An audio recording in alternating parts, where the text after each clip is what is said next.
Olá, alunos do sexto ano do Colégio Futura.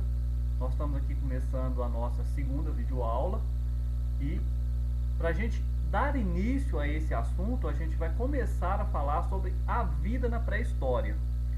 Como eu bem citei na aula passada, a história, para que nós pudemos construir conhecimento histórico, para que nós possamos aprender como que os nossos antepassados viviam, é necessário que haja fontes históricas.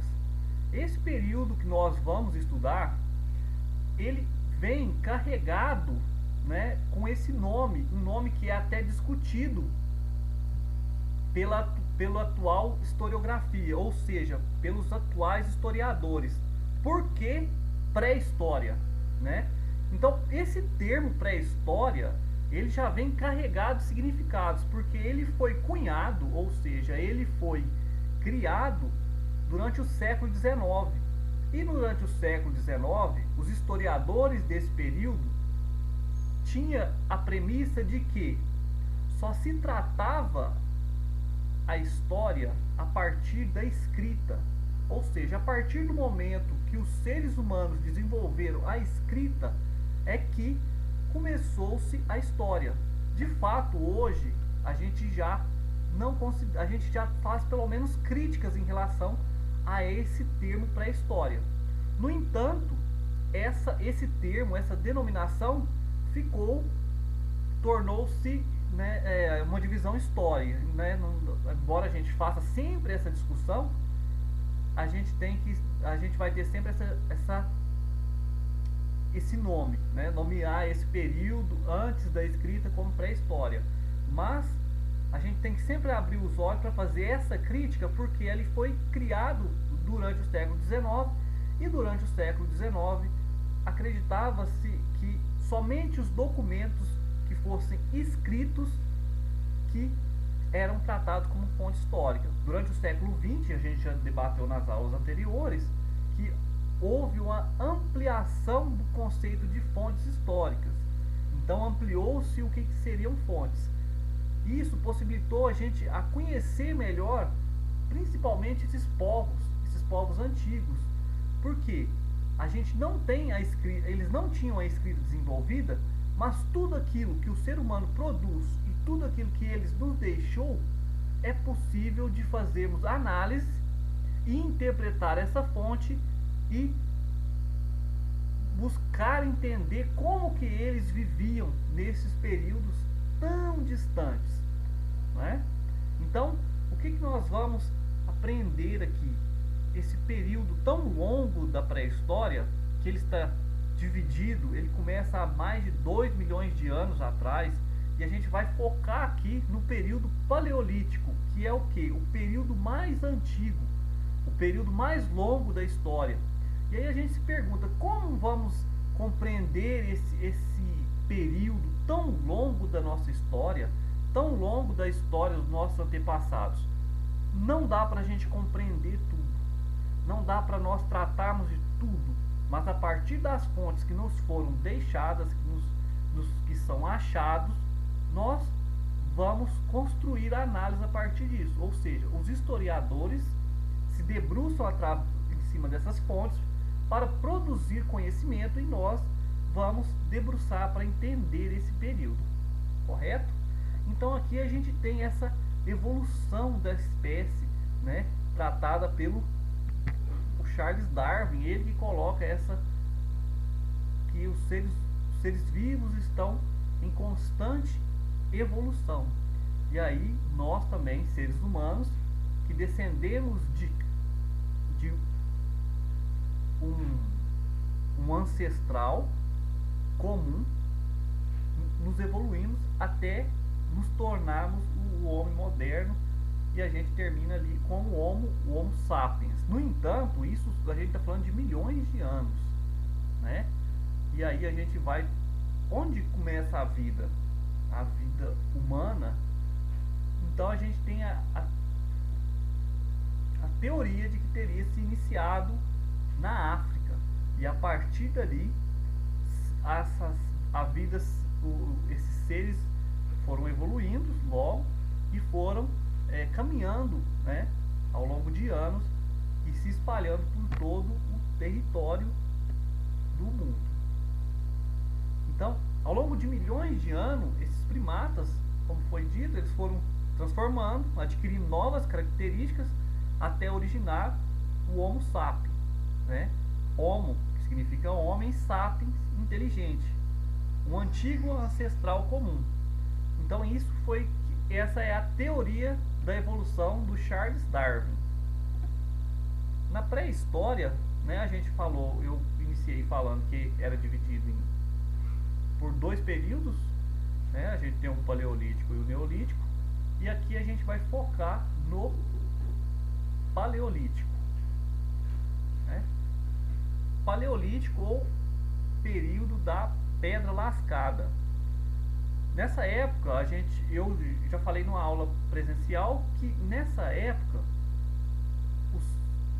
os nossos ancestrais, eles estavam vivendo, eles não fixavam moradias, eles estavam sempre em movimento, até porque eles não tinham desenvolvido a agricultura.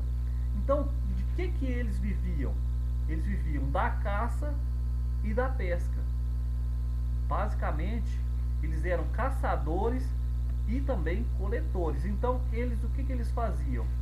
Eles estavam em uma região, ali eles caçavam, ali eles comiam os frutos, e se alimentavam. A partir do momento que se esgotava esses recursos, que se esgotava esses alimentos, eles procuravam uma outra região na qual fosse fornecer alimentos para eles.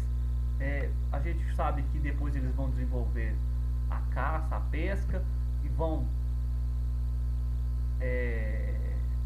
utilizar as peles dos animais para se fazer de roupas, né? Então a gente tem também uma divisão das tarefas, né? A gente já percebe que ali as tarefas diárias de homens e mulher eram diferentes. As mulheres eram responsáveis pela coleta de frutos, folhas, raízes e também responsáveis pelo cuidado das crianças. Já os homens podiam ser encarregados da caça e da procura de animais para alimentar os membros, além de produzir utensílios domésticos. Como foi dito também, o domínio do fogo, por sua vez, proporcionou ao homem inúmeras vantagens. A gente já falou dessas vantagens essas que estão presentes até hoje no nosso dia a dia. Além disso, nesse período aqui, o que o fogo fornece para eles? Além de aquecer, iluminar as cavernas, defender de animais e cozinhar os alimentos. Isso vai fazer com que tenha um salto evolutivo. Por quê? Porque a partir daí eles vão ter o alimento cozido, vão espantar os animais, vão se aquecer do frio. Lembrando que nesse período é um período muito frio. Então o fogo ele é crucial para o desenvolvimento, né? Aí a gente tem uma imagem, né, foto dos homens disputando com animais, abrigos e cavernas, né? E aqui a gente vai ver esses utensílios. Tudo isso aqui são fontes que chegam até os historiadores e a partir daí a gente consegue interpretar como que eles viviam, de que maneiras eles caçavam, quais artefatos que eles utilizavam. Então eles utilizavam esses instrumentos e ferramentas que eram feitas a partir de quê? De ossos, de pedras, e os bens de produção eram de uso coletivo, né? A gente eles andavam normalmente em grupos varia, alguns historiadores falam de 20 a 25, outros de 30 a 40, mas eles andavam sempre em grupos. Aí a gente tem, nessa fase, os seres humanos se comunicam com uma linguagem pouco desenvolvida, baseada em poucas palavras, baseada em pouca quantidade de som, sem a elaboração da palavra. Uma das formas de comunicação eram as pinturas rupestres. Através desse tipo de arte, o homem trocava ideias e demonstrava sentimentos e preocupações com o cotidiano. Outra fonte muito importante que serve para a gente compreender esse período são essas pinturas rupestres. Embora aqui a gente veja elas, né, elas é difícil dizer o que realmente elas trazem para nós, porque nós estamos em um outro tempo. E percebe-se que pela qualidade das pinturas, não era algo feito por qualquer pessoa. Então percebe-se que eles desenvolveram uma técnica, produziram tinta de qualidade para transmitir isso, né?